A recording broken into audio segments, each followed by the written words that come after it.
नमस्कार दोस्तों, आज हम आप लोगों से ये कहना चाहते हैं, आप हमको एक बात बताइए, आप सब जो लोग मोदी के सपोर्ट करते हैं या ना करते हैं, सबसे हम ये कहना चाहते हैं, ध्रुव राठी का सपोर्ट करते हैं या ना करते हैं, हम सबसे ये कहना चाहते हैं। अच्छा एक बात बताइए, मोदी हमारा घर चलाएगा? नहीं। राहुल गांधी हमारा घर चलाएगा? नहीं। तो हम लोग आपस में रिश्ता क्यों खराब कर रहे हैं, ये हमको बताइए। अब लगे हाथ हम ये भी कहना चाहते हैं कि भाई देखो, सबका अलग अलग सोच, सबका अलग अलग पसंद। हमको मोदी अच्छा लगता है, उसका काम बढ़िया लगता है, तो हम मोदी के सपोर्ट में स्टेटस स्टोरीज वगैरह डालते हैं। अब लोग हमको क्या कहते हैं, जब से मोदी आया तब से हिंदू मुस्लिम हो रहा है, हिंदू मुस्लिम हो रहा है। मतलब कांग्रेस के सरकार में हिंदू मुस्लिम नहीं होता था, ये हमको बताइए। आप सबसे पहले ये वीडियो देखिए। 30 जनवरी 1948 आजाद भारत का वो काला दिन जिसके बारे में ना तो इस देश के किसी इतिहासकार ने लिखा और ना ही किसी मीडिया हाउस ने। राज्य संसाधन और भीड़ का पहला प्रयोग 1948 में गोडसे द्वारा गांधी की हत्या के तुरंत बाद ब्राह्मणों के नरसंहार के लिए किया गया। वीर सावरकर, लोकमान्य तिलक, महादेव रांदे और गोपाल गोखले ये सभी चित्पावन ब्राह्मण थे और ये सभी लोग अंग्रेज और कांग्रेस द्वारा बनाई गई भारत विरोधी जितनी भी नीतियां थी उनके खिलाफ थे। स्वतंत्र भारत में चित्पावन ब्राह्मणों के प्रभाव को कम करने के लिए उनके नरसंहार की योजना बनाई गई और गांधी की मौत का इस्तेमाल उनके खिलाफ भीड़ को उकसाने के लिए किया गया। गांधी के मौत के 2 घंटे के बाद ब्राह्मणों पर योजनाबद्ध तरीके से हमले किए गए। उनके घर, दुकानों और कारखानों के पते भीड़ के साथ साझा किए गए। ये आग मुंबई, पुणे, नागपुर, सातारा से लेकर महाराष्ट्र के सभी 300 जिलों तक फैल चुकी थी। भीड़ को योजनाबद्ध तरीकों से केरोसिन, लोहे की छड़ियां और चाकू इत्यादि उपलब्ध करवाए गए। ब्राह्मणों के घर, दुकान और फैक्ट्रीज पर मिट्टी के तेल में भिगे हुए कागज और रुई से उनमें आग लगा दी गई। उनके महिलाओं के साथ बलात्कार किया गया, उन्हें बिना किसी कारण के मारा गया और यहाँ तक कि उन्हें अपना क्षेत्र छोड़कर भाग जाने पर मजबूर कर दिया गया। नफरत की आग इतनी तेज थी कि वीर सावरकर की सारी संपत्ति को नष्ट कर दिया गया। उनके छोटे भाई वीर नारायण सावरकर की हत्या कर दी गई और इस नरसंहार में 5000 से अधिक ब्राह्मण मारे गए, हजारों घर जला दिए गए। इस घटना की रिपोर्ट विदेशी मीडिया में छपी, लेकिन कांग्रेस के प्रभाव में रहने वाली भारतीय मीडिया ने इसका जिक्र तक नहीं किया, क्योंकि वो गरीब ब्राह्मण न तो इस देश में बहुसंख्यक थे और न ही किसी तरह की वोट बैंक थे। हालांकि हिंदू मुस्लिम करके अंग्रेजों ने हमारे साथ शासन किया था, शोषण किया था, लेकिन उस नीति को अपनाए रखा ये लोग, कांग्रेस लोग, और 50 साल 60 साल तक ये लोग राज किया। और ई माँ का जो, इसके बारे में भी आप पहले देख लीजिए। इस साला कहाँ क्या बोलता है, क्या नहीं बोलता है, इसको खुदे समझ में नहीं आता। बात तो सही है, मैं कहूंगा कि मोदी है तो मुमकिन है, उन्हीं की वजह से ही सब बना है जो है आज मैं हूँ, उन्हीं की वजह से हूँ। तो ये कभी वीडियो में क्यों नहीं बोलते हो? नहीं, आपको क्यों उगलाना पड़ता है ये सब चीजें? पूछा नहीं किसी ने, तभी देखो। ये ध्रुव राठी इसके हिसाब से ये कहना है, सब मतलब पूरा हिंदू जितना भी है इंडिया में, सबके व्हाट्सएप पे मैसेज आता है। व्हाट्सएप ग्रुप है इनका, एक मैसेज सुबह, एक मैसेज शाम। हमको तो आज तक कोई मैसेज नहीं आया। इसके हिसाब से यही है, मगर क्या कहें। और इसका जो सपोर्ट करते हैं, जो कुछ भी सपोर्ट करते हैं, भाई तुम्हारे लिए है बढ़िया, वो मेरे लिए नहीं है बढ़िया, सीधा सी बात, ठीक है। और रह गया बात, हमारा ब्रेन वॉश किया गया है, हम अंधभक्त हैं। मतलब आजकल ये चल रहा है ट्रेंड कि मोदी के अच्छे कामों के बारे में कुछ बोल दो, अंधभक्त है। कोई मीडिया वाले भी अगर मोदी के अच्छे काम दिखलाएंगे तो गोदी मीडिया, ठीक है। खैर हटाओ, जो कुछ लेकिन इनकी निष्पक्षता देखिए, इसी टाइप के वीडियो बनाते हैं जिसमें या तो आम आदमी पार्टी का सपोर्ट करते हुए दिखाई देंगे, उनके प्रवक्ता के रूप में दिखाई देंगे, या मोदी की बुराई करते दिखाई देंगे, या कांग्रेस का मैनिफेस्टो दिखाते हुए नजर आएंगे। ये कभी भी आपको सरकार की तारीफ करते नहीं दिखेंगे। अब बताइए क्या ये निष्पक्षता है?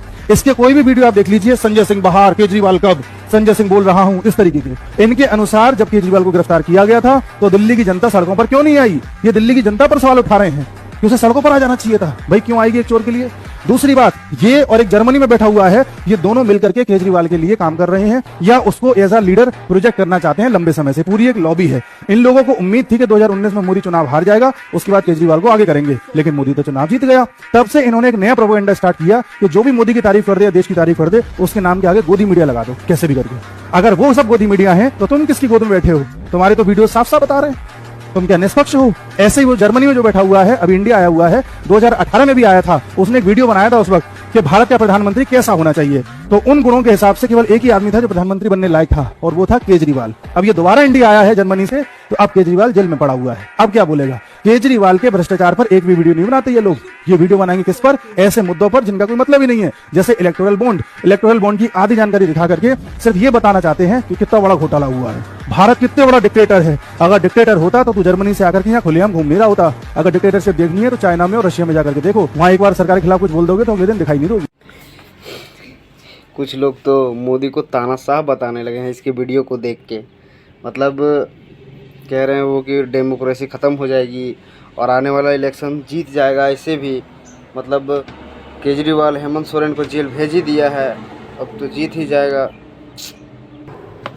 तो उसके लिए भी एक वीडियो है आपके पास, देखिए।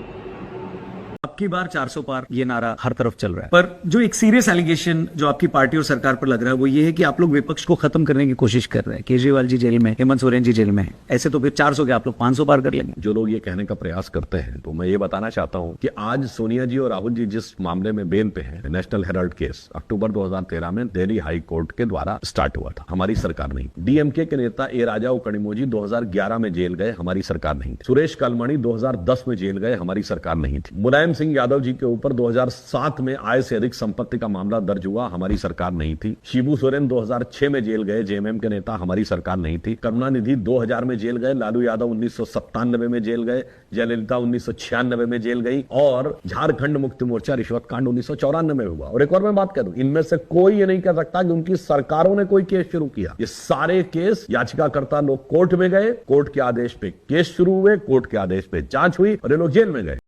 क्या चुनावों के बाद विपक्षी नेताओं के जेल जाने का सिलसिला और भी तेज हो जाएगा अगर आपकी सरकार वापसी करती है? वही जेल जाने पे मैं बता देना चाहता हूँ, केजरीवाल जी पहली बार जेल गए क्या? ये 2012 में भी अन्ना के साथ जेल गए थे, कांग्रेस ने जेल में डाला था। 2013 में ये केस हुआ था राहुल जी और सोनिया जी पे, जिसके कारण वो मुचलके के ऊपर हैं। अक्टूबर 2013 हमारी सरकार नहीं थी, कोर्ट ने किया था। कनिमोझी और डीएमके के नेता ए राजा 2011 में जेल गए थे। पहली बात बता दूं, सब कोर्ट की वजह से गए थे, सरकार ने कुछ नहीं कहा। 2011 में जेल गए, हमारी सरकार नहीं थी। सुरेश कलमाड़ी 2010 में जेल गए, हमारी सरकार नहीं थी। शिबू सोरेन 2006 में जेल गए, हमारी सरकार नहीं थी। मुलायम सिंह मायावती को 2007 में केस हुआ, हमारी सरकार नहीं थी। मधु कोड़ा 2009 में जेल गए, हमारी सरकार नहीं थी। करुणानिधि 2000 में जेल गए, हमारी सरकार नहीं थी। लालू यादव 97 में जेल गए, हमारी सरकार नहीं थी। जयललिता 96 में जेल गए, हमारी सरकार नहीं थी। झारखंड मुक्ति मोर्चा रिश्वत कांड 1994 में हुआ, हमारी सरकार नहीं थी। राजीव गांधी के ऊपर केस 1987 में हुआ, एफआईआर 1990 में हुआ, हमारी सरकार नहीं थी। भाई 30 साल से देख रहा हूं जेल से आने जाने का खेल। पर एक चीज़ कहना चाहेंगे, तानाशाह कौन है हमको ये बताइए। अभी बंगाल में जितना हिंदुओं पर हो रहा है अत्याचार, ममता दीदी के अलावा कोई है यहाँ पे तानाशाह? और अभी कर्नाटक में जाइए आप, मुगल का झंडा लहरा रहा है वहाँ पे, मुगल का। भारत जहाँ पे भारत का मैप है उसके ऊपर जो भारत माता रहती है उसके ऊपर मुगल को बैठा दिया गया और उसको पूजा कर रहा है लोग। अब ये बताओ, तानाशाह मोदी है या वहाँ के राज्य सरकार है, ये हमको बताइए। मगर कुछ मादरचोद लोग इस चीज़ का समर्थन करेंगे, ठीक है? ये सब चीज़ उन लोगों को नहीं दिखाई देगा। दरअसल बात ये है ना कि उन लोगों को जिनको मोदी से तकलीफ़ है, उनको मोदी से चाहिए 50,000 रुपये महीना, तब वो कहेंगे हाँ मोदी बहुत अच्छा आदमी है। और अगर नहीं मिला तो नहीं, मोदी ये है, मोदी फलान है, ढकान है, चिनान है। क्या होगा रे भाई? साला इलेक्शन के चक्कर में आपसे रिश्ता ना खराब करे, बस लास्ट में यही कहना चाह रहा हूँ।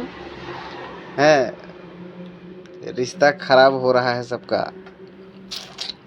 खैर गाँव मराओ ना यार, तुम्हारा पसंद कुछ और, मेरा पसंद कुछ और, आप कुछ और, हम कुछ और, तुम्हारा नज़रिया देखने का कुछ और, मेरा नज़रिया देखने का कुछ और।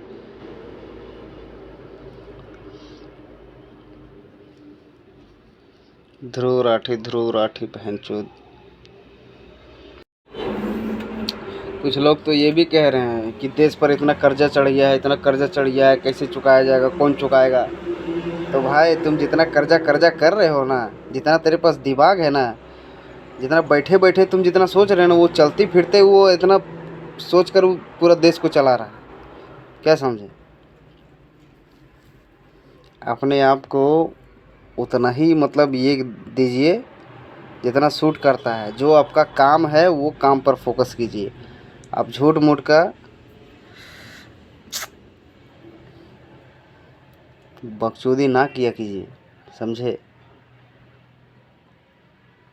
हाँ, रह गया बात फिर ये भी कि कर्ज अगर होता है तो उसको चुकाएगा कौन? हम ही लोग चुकाएंगे, हम ही लोग के जरिए वो ये करेगा। लेकिन आपको कर्ज दिख रहा होगा, आपको कर्ज दिख रहा होगा, लेकिन ये इंडिया में इतना करोड़, इतना बिलियन डॉलर का इन्वेस्टमेंट जो हो रहा है, किया जा रहा है, वो सब चीज़ नहीं दिखेगा आप लोगों को, है? आखिर वो पैसा जितना भी प्रॉफिट होगा, इंडिया कहाँ खर्च करेगा उसको? उसे डेवलपमेंट ही करेगा। और जहाँ रह गया बात कि हम कर्ज हम लोग के पैसा से ही तोड़ा जाएगा, ऐसे वैसे तो वहाँ बैठ के वो बस लीडरगिरी ही करता है। देश को हम ही लोग चलाते हैं। कहने का मतलब कोई भी इंसान अपने बाप के पैसे तो देश चलाता नहीं है कि नहीं? तो भाई जितना तुम दिमाग लगा रहे हो यहाँ पे ना, वहाँ पे लग रहा है दिमाग तुमसे कई गुना ज़्यादा। तो ज़्यादा तेज़ बनने का कोशिश ना करें। और हमको ये भी समझ में नहीं आता, लोग ये कहते हैं जब उससे पूछा जाता है कि प्रधानमंत्री आप किसको चुनना चाहोगे, वो लोग कहते हैं कि और कोई ऑप्शन नहीं है। मतलब आपको ये चीज़ पता है कि और कोई ऑप्शन नहीं है, ऊपर से फिर भी मतलब मोदी को गाली भी दे रहे हो।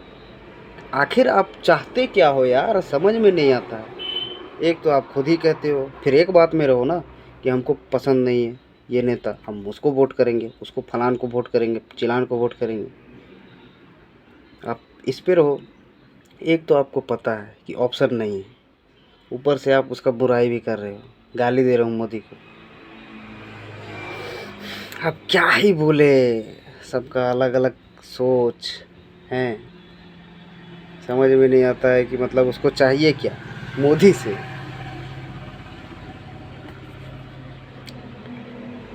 मोदी हर महीने 50,000 भेज दे तो भाई मोदी बहुत अच्छा, बहुत अच्छा। इसलिए कहता हूँ भाई ज़्यादा अब भजर नहीं करेंगे।